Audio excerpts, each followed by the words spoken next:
സെബിയുടെ ഒരു all time മെമ്പറായിരിക്കുന്ന Kamlesh Chandra അദ്ദേഹം ഇന്നലെ വലിയൊരു പ്രസ്താവന നടത്തിയിരിക്കുന്നു.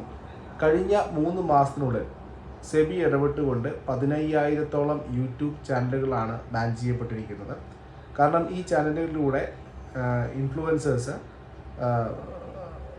ഇൻവെസ്റ്റ്മെൻറ്റ് അഡ്വൈസും സ്റ്റോക്ക് സജഷൻസും ഗ്യാരണ്ടീഡ് ആയിട്ടുള്ള റിട്ടേൺസൊക്കെ പ്രൊമോട്ട് ചെയ്തുകൊണ്ട് സബ്സ്ക്രൈബേഴ്സിന് കൊടുക്കുകയായിരുന്നു.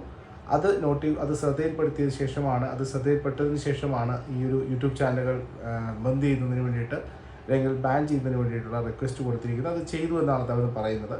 അതുപോലെ തന്നെ രജിസ്റ്റേർഡ് ആയിട്ടുള്ള അനലിസ്റ്റുകൾക്കും അതുപോലെ തന്നെ ഇൻവെസ്റ്റ്മെൻറ്റ് അഡ്വൈസേഴ്സിനുമുള്ള പുതിയ ഗൈഡ് ലൈൻസ് സെപ്റ്റംബറിൽ നടക്കുന്ന സെബിയുടെ യോഗത്തിൽ ഉണ്ടാകുമെന്നും അതുപോലെ തന്നെ ഈ ബ്രോക്കിംഗ് സ്ഥാപനങ്ങളും മ്യൂച്വൽ ഫണ്ട് ഡിസ്ട്രിബ്യൂഷൻ ഏജൻസികളും അൺഓതറൈസ്ഡ് ആയിട്ടുള്ള ഫിനാൻഷ്യൽ ഇൻഫ്ലുവൻസേഴ്സിനെ വഴി അവരുടെ പ്രൊഡക്റ്റുകൾ മാർക്കറ്റ് ചെയ്യുന്നതിനെ നിരോധിച്ചിരിക്കുന്നു, അല്ലെങ്കിൽ അത്